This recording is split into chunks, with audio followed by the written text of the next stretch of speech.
हमारे मथुरा में एक मुस्लिम भक्त हुए, उनका नाम था दादर रहमान। क्या नाम था? दादर रहमान। एक मुस्लिम परिवार में उनका जन्म हुआ। दूर दूर तक ठाकुर जी से कोई संबंध नाता नहीं था उनका। मदरसा पढ़ने के लिए जाते थे, लेकिन बड़े सीधे थे। हमने कहा ना कि निष्कपटता बहुत आवश्यक है जीवन में। सब लोग इधर देखो, ध्यान से सुनो, ध्यान से सुनो। मन में कभी कभी चिंतन होता है कि जिसका कभी भजन नहीं हुआ, जिसने कभी नाम जप नहीं किया, जिसके संस्कारों में भक्ति नहीं, उसके चित्त पर ठाकुर जी कभी कभी इतना असर कैसे कर देते हैं। भाई देखो, हम हिंदू हैं, कोई मुस्लिम है, कोई किसी बिरादरी से है, कोई किसी जाति से है या किसी समुदाय से है, पर छल कपट ईर्षा द्वेष अभिनिवेश अहंता ममता ये तो सबके जीवन में होता है। छल कपट निर्मल मन ये तो सबके जीवन में होता है। ठाकुर जी ने ये नहीं कहा कि हिंदू ब्राह्मण कुल में जन्म लोगे तो मेरी प्राप्ति होगी। ठाकुर जी कह रहे हैं निर्मल मन जन सो मोहि पावा। सो मोहि पावा का मतलब है सर्वव्यापकता। जिसके मन में ये निर्मल मन जिसका होगा, मोह कपट छल छिद्र ना भावा, छल छिद्र जिसके चित्त में नहीं है, वो चाहे जो हो मुझे प्राप्त कर लेगा। तो दादर रहमान छल कपट से रहित थे, मन बड़ा निर्मल था इनका। भले ही मुस्लिम परिवार में जन्मे थे, लेकिन ईद आदि के मौके पर जब हिंसा होती थी तो ये अपने घर में छुप करके बैठते, बहुत रोते। इनकी माँ बोलती क्यों रोते हो, मुझसे देखा नहीं जाता, आप जीव को क्यों मारते हो, उसको भी तो जीने का अधिकार है। कोई व्यक्ति हमारे पेट को भरने के लिए थोड़ी जीवित होगा। क्या हो गया है? हैं? मम्मी खो गई, बालक मिल गया, मम्मी खो गई। वो हंस और रहा है बालक, मम्मी खो गई। भैया इनको कैमरा वाले भैया दिखा देना एक बार। इनकी मम्मी जहां कहीं भी हो अपने बालक के पास आ जाओ, देख लो है कोई मम्मी इनकी। थोड़े और ऊपर उठ जाओ।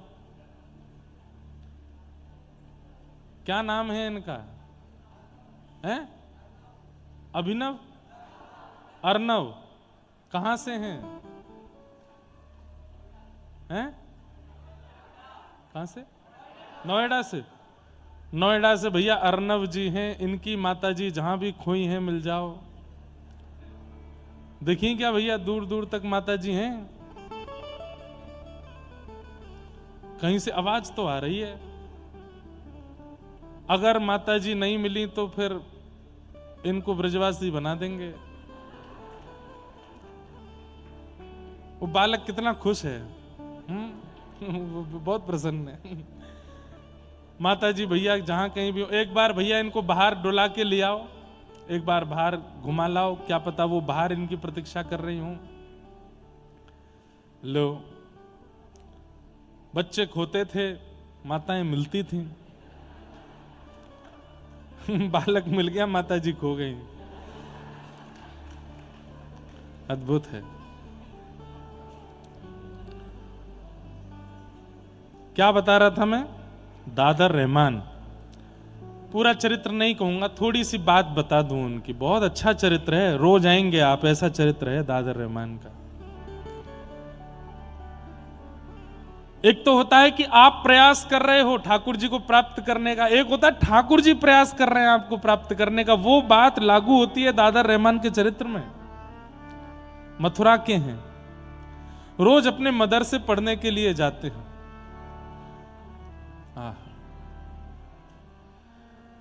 तो जो मदरसा जाने का रास्ता था, उस रास्ते में एक मंदिर पड़ता था, पर मंदिर के बाहर एक लकड़ी की एक आड़ जैसी थी, ताकि चलते फिरते लोगों को सीधे ठाकुर जी का दर्शन ना हो। जिसका मन हो वो भीतर आके दर्शन करे। तो ऐसे मुख्य द्वार था, मुख्य द्वार के बाद एक लकड़ी की एक ऐसे परत थी, ताकि चलते फिरता कोई भी मन चला दर्शन ना करे, जिसको करना अंदर आवे। पता नहीं कैसे एक दिन रात्रि में वो लकड़ी की जो आड़ थी वो टूट गई। अब उसकी मरम्मत कराने के लिए पुजारियों ने किसी को बोला, उसने कहा कि 10-15 दिन लगेंगे। अब इसको आप कृपा नहीं कहोगे तो ठाकुर जी को देखना है उसको और दिखवाना है खुद को। तो कई बार ऐसा होता है कि अन्य मजहब के लोग जब होते हैं वो दूसरे मजहब के लोगों को देखना चाहते हैं कि भाई ये करते क्या है, इनके में क्या हो रहा है। हम लोगों को भी कभी हमारे मुस्लिम लोग जब दिखते हैं तो हम देखते हैं उनकी ओर कि क्या करते हैं, इनके नियम क्या है, इनके कर्म क्या है, क्या क्या कैसे होता है। तो ऐसे ही मंदिर के आगे से रोज निकलते थे, कभी दिखे तो थे नहीं ठाकुर जी। पर आज दादर रहमान छोटा बालक मदरसा पढ़ के लौट रहा था, जैसी उसकी दृष्टि पड़ी अंदर, आज वो दीवार नहीं थी, तभी त्रिभंग ललित श्याम सुंदर और बगल में किशोरी जी खड़ी हैं, वो झांकी दिखी तो रुक गया, या कहो 4 कदम आगे बढ़ गया था, 3 कदम पीछे आया, फिर देखा और बाहर से ही देखता रहा। और देखते देखते अब ये तो पता ही होता है सब लोगों की, ये ठाकुर जी हैं और ये इनकी प्रियसी श्री किशोरी जी हैं, श्री राधा रानी हैं, इतना तो उसको भी पता था। अच्छा, ये हिंदुओं के भगवान हैं, कितने प्यारे हैं, इनका मुखमंडल कितना सुंदर है, इनके नेत्र कितने प्यारे हैं, इनके गाल कितने सुंदर हैं, इनके हाथ कितने सुंदर हैं, ये खड़े कितने प्यारे हैं, कैसे त्रिभंग लली ऐसे बन के खड़े हैं। वो बस ये, उसको कुछ और नहीं पता है, वो केवल झांकी देख रहा है। देखता रहा, देखता रहा, देखता रहा। थोड़ी देर बाद कुछ ब्राह्मण लोग वहां आ गए और उन्होंने जब उसको मंदिर के अंदर देखते हुए देखा तो ऐसे थोड़ा घूर करके उसकी ओर देखा, तो डर के मारे वो वहां से चला गया। लेकिन घर गया, अब वो पानी भी पी रहा है। पानी पीने में कितना लगता है, 5 सेकंड, लेकिन वो मुख से लगाए पात्र को बस सोच ही रहा है। कैसी छवि थी, पोशाक कितनी अच्छी थी, बाल कितने सुंदर थे, नेत्र कितने अच्छे थे। मां घर से बाहर बार बार जाने नहीं देती थी, मौका ढूंढ रहा है, मैं कैसे दोबारा जाऊं। तो एक ही उपाय था, कल जब मदरसा जाऊंगा तो फिर देखूंगा। तो बस रात भर यही है, रात्रि तुम जल्दी जाओ, जल्दी से सुबह उदय हो। सूर्य उदय होते ही पिताजी ने बैठा दिया, नमाज पढ़ो। तो जो भी क्रम था वो अपना करने लगा। बस उसको तो उत्सुकता थी, माँ ने बाल भोग बनाया था, मुझे भूख नहीं, मैं जा रहा हूं, आज मौलवी जी ने जल्दी बुलाया है, मैं जा रहा हूं। चला गया। कोई मौलवी ने जल्दी नहीं बुलाया था, उसको देखना था। मंदिर के बाहर खड़े होकर फिर देखने लगा। कल तो देख करके कैसे तैसे चला गया। अब मंदिर के बाहर मुख्य रास्ता था, वहां कुछ ठेले दुकानें आदि कुछ लगी थी। तो कभी किसी दुकान पर बैठ करके वहां से कुछ सामान लेके खाने लग जाए, देखने के लिए बहाने ढूंढे। कभी किसी दुकान पर खड़े होकर वहां से देखे, कभी कहीं खड़े होकर के देखे। ऐसी स्थिति को क्या कहते हैं बंधुओं, पता है? आप नहीं देख रहे हो ठाकुर जी को, ठाकुर जी देख रहे हैं आपको, इसलिए आप रह नहीं पा रहे उनको देखे बिना। आपके बार बार, जैसे मैं बताया ना थोड़ी देर पहले, एक माता जी वो बार बार बाहर से अंदर आ, मैं बोले एक बार और नाच लूं फिर चलूंगी, एक बार और नाच लूं। ऐसी स्थिति जब बन जाती है ना कि आप रोके से नहीं रुक पा रहे हैं, इसका मतलब दृष्टिपात आपकी तरफ से नहीं, उनकी तरफ से हुआ है। हम दर्शन करके निकल जाते हैं, कई बार सिक्योरिटी गार्डों से लड़ते हैं, अरे हमें करने दो करने दो। क्यों? पता है दर्शन करना है ना। अपनी लिस्ट लाए थे बताने की, वो बता नहीं पाए अभी तक। ठाकुर जी को बताना है क्या क्या कष्ट है, हम इसलिए रुकना चाहते हैं। समझ में आया? लखी मतलब देखा, लखी जिन लाल की मुस्कान, जिन्होंने एक बार ठाकुर जी की मुस्कान, वास्तविक मुस्कान देख ली, उनकी स्थिति क्या हो गई?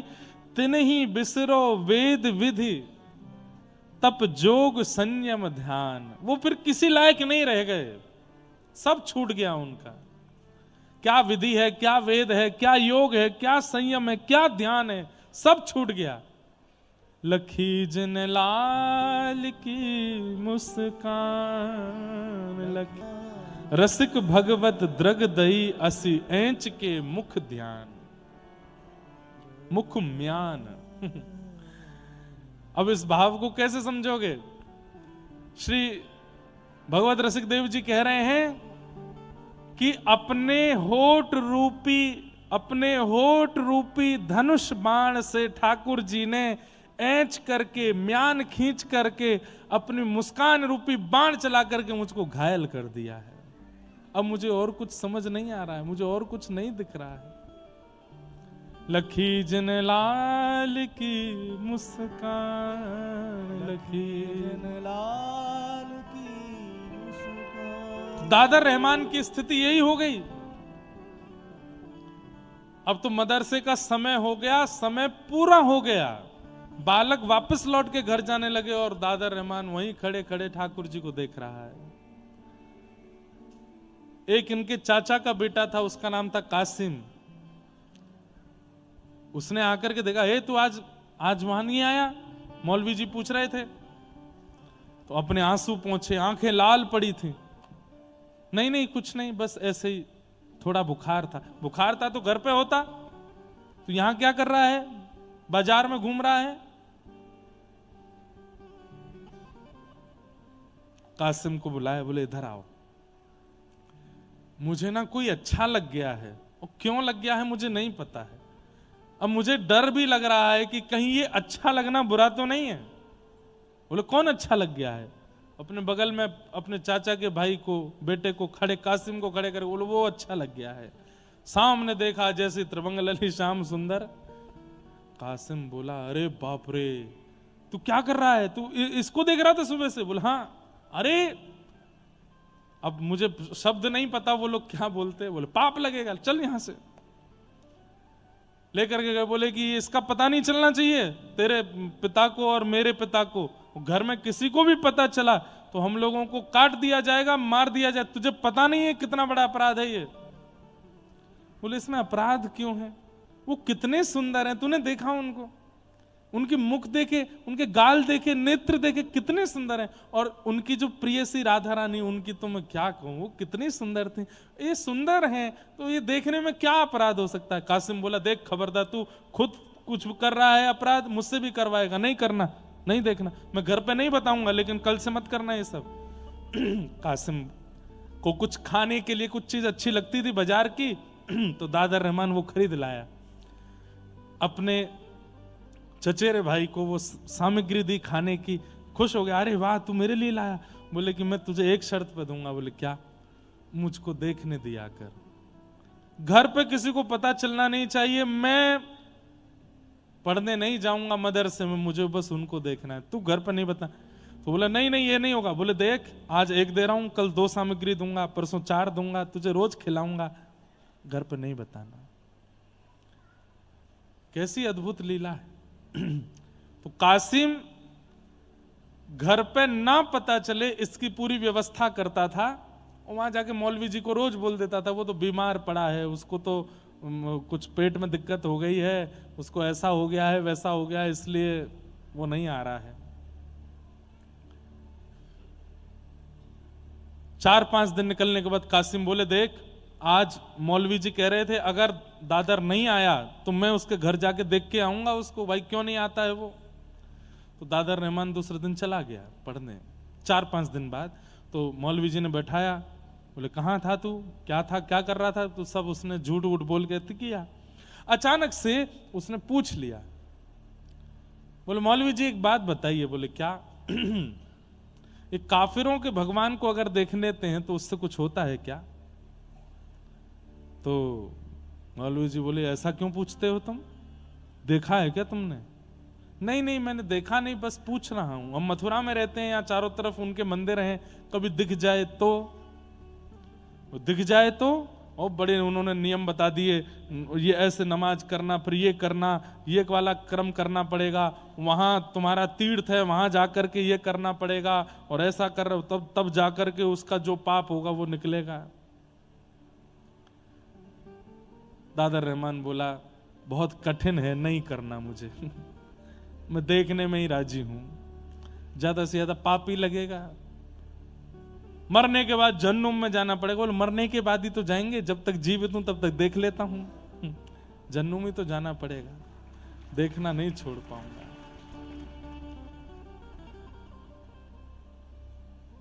हम लोगों को कितनी सहजता है कि हम देख सकते हैं, हम सुन सकते हैं, हम गा सकते हैं, हम सब क्रिया कर सकते हैं। पर कई लोग हिंदू होते हुए भी उनके घर के लोग अलाउ नहीं करते कथा सुनने के लिए, मंदिर जाने के लिए, वृंदावन जाने के लिए, प्याज लहसुन छोड़ने के लिए, मांस मदिरा छोड़ने के लिए घर के लोगों की अनुमति नहीं है। खाओ, पीना पड़ेगा, खाना पड़ेगा। ऐसे ऐसे परिवार भी आते हैं। कासिम ने एक दिन कहा, बोले देख तेरा बहुत ज्यादा हो गया है ये, तू रोज रोज यहां खड़े खड़े, और तू रोने लग गया आजकल, तुम्हारा रोता रहता है, ऐसे में ठीक नहीं है, मैं तेरे पिताजी को बता दूंगा। बोले मत बताना, बहुत मारेंगे और दर्शन करना बंद करवा देंगे, मुझे बहुत अच्छा लगता है इनको देखना। बोले मैं बताऊंगा। और कासिम ने जाकर के घर पर बता दिया कि दादर रहमान एक मंदिर के बाहर खड़े होकर दर्शन करता है। ये नहीं बताया रोज करता है, बस इतना कह दिया कि आज किया था, मैंने देख लिया था। इतना मारा पिता ने, इतना मारा कि हाथ की चमड़ी उधर गई दादर रहमान की। बोले तू इनके भगवानों को देखेगा, ऐसा करेगा, ये करेगा, रोते रहे।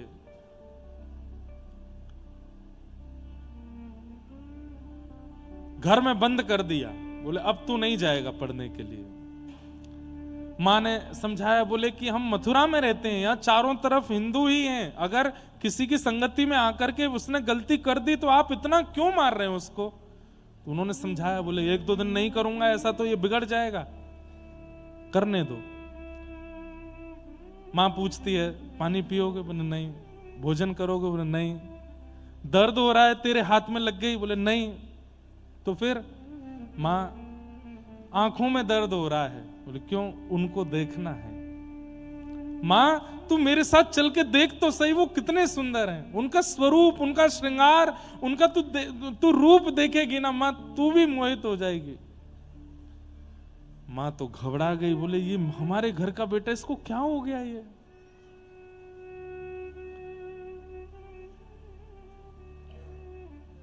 दो चार 10 दिन तक दर्शन नहीं करने दिए, घर से बाहर नहीं जाने दिए। तो दादा रहमान को लगा अब मुझे नाटक करना पड़ेगा, तभी मैं घर से निकल पाऊंगा। तो एक दिन सुबह उठ के नमाज अदा करने लगे। पिताजी को लगा कि नहीं सुधर गया। पिताजी से जाके बोले पिताजी आज के बाद नहीं करूंगा, मुझसे गलती हो गई और मैं अब पूर्ण तरह जो हम लोगों का है उसका ध्यान रखूंगा। बोले हाँ बस यही बात, अब तुम मदरसा जाओ। मदरसा जाता है और जैसे जैसे वो मंदिर समीप आता है मन में बस स्थिति होती है और दूर से ही बोलता आ रहा है। वो नाम भी नहीं जानता ठाकुर जी का, वो बस ये जानता हिंदुओं के देवता।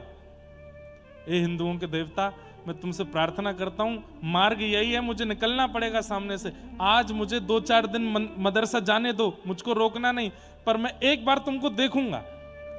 मुझे पकड़ नहीं लेना, मुझे जाने देना, पर मैं देखूंगा जरूर। और प्रार्थना भी कर रहा है, मुझे रोकना नहीं, पूरे दिन खड़ा कर लेते हो सामने। जैसे ही आया सामने और बड़े डर डर के देख रहा है, और जैसे ही देखा फिर रुक गया, वहीं देखता रहा। देखते देखते आंखों से आंसू, अब तो रोने लगा हाथ जोड़ के कि मैं ये बीच मझधार का कैसे हो गया हूं, मुझे या तो वहीं रहने दीजिए या यहां रख लीजिए, ये बीच में मेरे पिता मुझे मार देंगे, मेरे साथ क्या हो रहा है। पिता को पता चला था कि आज गया है पढ़ने के लिए, तो पीछे से देखने के लिए गए मौलवी से बात करने के, तो रास्ते में ही दिख गया। और जब उस स्थिति में देखा तो सोचो, पहले पता चलने पर जब खाल उधेड़ दी थी तो अब क्या किया होगा। इतना बुरा बर्ताव किया, इतना मारा कि बस प्राण नहीं निकले। पूरा मुख सूज गया, हाथ सूज गए, पैर सूज गए, और तब भी रो रहे हैं दर्द से नहीं कि मैं उनको देखे बिना रह नहीं पा रहा। और वो अपने पिता को समझा रहे हैं इसमें मेरा कोई वश नहीं है पिताजी, पता नहीं क्यों मेरे नेत्रों को वो सुहा गए। मौलवी बुलाए, झाड़ फूंक करने वाले बुलाए, तंत्र मंत्र करने वाले बुलाए कि हमारे बेटे पर कोई ऊपर का साया है, ये उनके देवता को देखता है। इतने सारे तावीज पहना दिए, गले में हाथों में गंडे पहना दिए, पैरों को सांकर से बांध करके घर में रखा कि वहां चला ना जाए।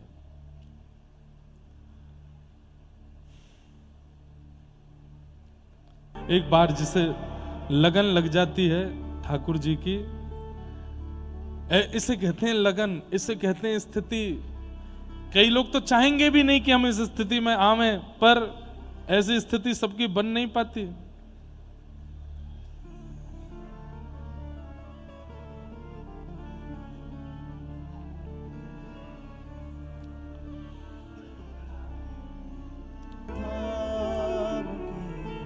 पैर रखेंगे कहीं, जाएगा कहीं और।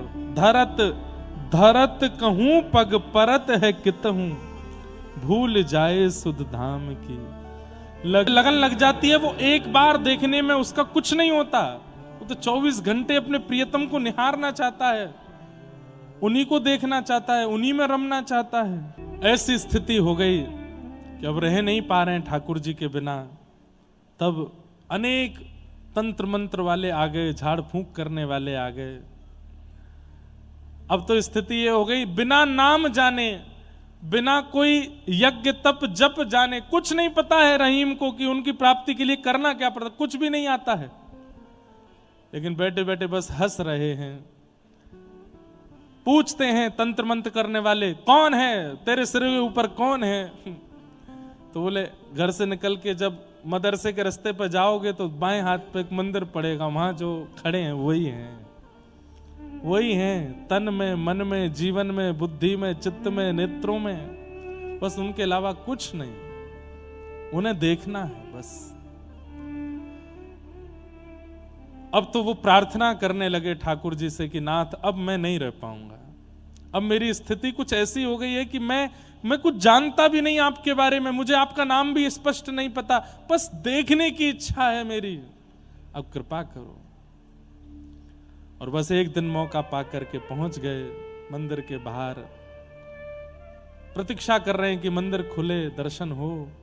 घर से भाग करके मौलवी आदि सब ढूंढ रहे हैं कहां हैं, छुप करके बस प्रतीक्षा कर रहे हैं, एक बार झलक दिख जाए प्राण त्याग दूंगा। आज जैसे ही ठाकुर जी का दर्शन करने के लिए पहुंचे, कपाट खुलते ही सामने जब श्याम सुंदर को देखा, दर्शन करके नतमस्तक हुए, नतमस्तक होकर के जैसे ही पुनः उठ करके देखा तो ठाकुर जी सचल होकर के प्रकट हो गए, और प्रकट होकर के दादर को अपने हृदय से लगा करके अपने में ही विलीन, उसको अपने संग ही ले गए ठाकुर जी, नहीं मिले फिर, ठाकुर जी में ही विलीन हो गए। कहां ऐसे भक्त भी हैं जिन्होंने कोई योग नहीं किया, तप नहीं किया, जप नहीं किया, किसी प्रकार का कोई साधन नहीं किया, केवल निहार लिया है, और सब कुछ विपरीत होने के बाद भी प्राप्ति कर लेते हैं ठाकुर जी की। और कहां हम लोग हैं, हम सब करते हैं, जप भी कर रहे हैं, एकादशी भी कर रहे हैं, तिलक भी कर रहे हैं, कथा भी सुन रहे हैं, परिक्रमा भी कर रहे हैं, फिर भी हम पर वह अनुग्रह नहीं है। तो इसमें इसका मतलब ये नहीं है, इसका मतलब ये नहीं है कि साधन में कमी है, इसका मतलब ये है कि हम साधन तो कर रहे हैं, पर साधन से होने वाले चित्त का जो मार्जन है वो अभी हो नहीं रहा है, इसलिए ठाकुर जी इतना अनुग्रह नहीं कर रहे। अरे भाई, रोज स्कूल जाने से अटेंडेंस भले ही बढ़ जाएगी, पर पढ़ोगे नहीं, वहां पर बताई गई जो टीचर के द्वारा बातें उनका ध्यान धरोगे नहीं, तो फिर एग्जाम में क्या लिखोगे, वहां तो फेल ही हो जाना है। चित्त की स्थिति पवित्र होना बहुत आवश्यक है, फिर अनेक साधनों से भी कोई लाभ नहीं होगा अगर स्थिति पवित्र नहीं है तो, चित्त पवित्र नहीं है तो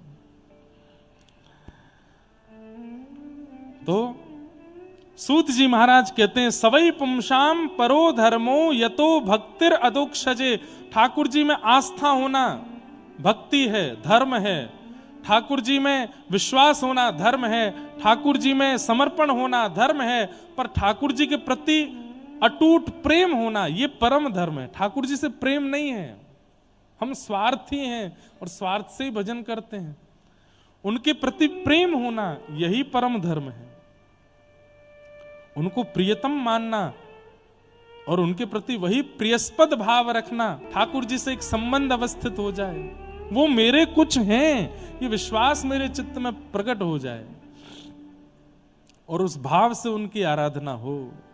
हम कह रहे हैं ठाकुर जी के प्रति नहीं हो पाती, तो अपने गुरु के प्रति वह भाव रखो। गुरु के प्रति नहीं हो पाती तो अपने किसी वैष्णव, अन्य किसी गुरु भाई के प्रति, गुरु बहन के प्रति, या किसी भी वैष्णव के प्रति रखो। उससे कोई संबंध बना लो, ये मेरा भाई है आज से, ये मेरा मित्र है आज से, और उसके प्रति फिर वही मित्रता का भाव रखो। ठाकुर जी में नहीं बन पाया तो किसी वैष्णव के प्रति रखो, यहां से प्रारंभ करो। और इसका प्रमाण श्री रामानुजाचार्य जी महाराज के जमाई, जिनका नाम था श्री लालाचार्य जी महाराज, रामानुजाचार्य जी ने आज्ञा करके कहा कि लालाचार्य जी आप एक ही आज्ञा का निर्वहन कीजिए। बोले क्या? घर पर आए संतों को भगवान मान करके उनकी सेवा करो।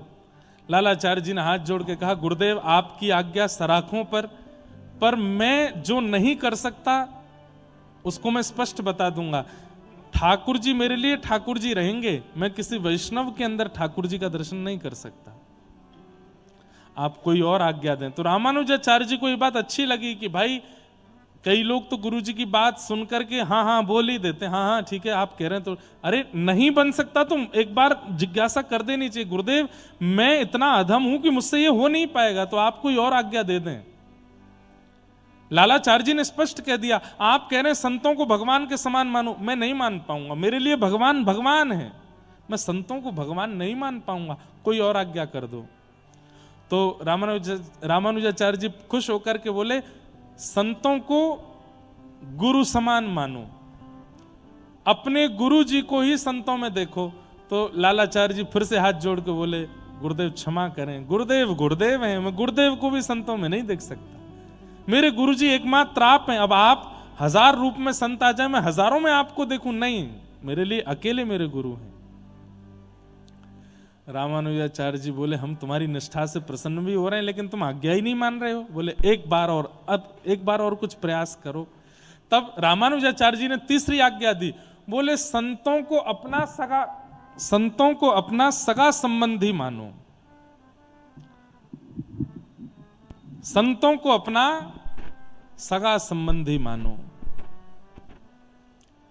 तब लालाचार्य जी बोले, हाँ ये मैं कर सकता हूं, किसी को अपना भाई, किसी को अपना बंधु, किसी को अपना जीजा, किसी को अपना फूफा, जो मन में आ जाए, संतों को अपना संबंधी मान करके, अपना प्रिय मान करके, अपना सखा मान करके उनका स्वागत सम्मान करो। लालाचार्य जी बोले, मैं ये कर सकता हूं, बस बोले यही करो, इसी से ठाकुर जी मिलेंगे।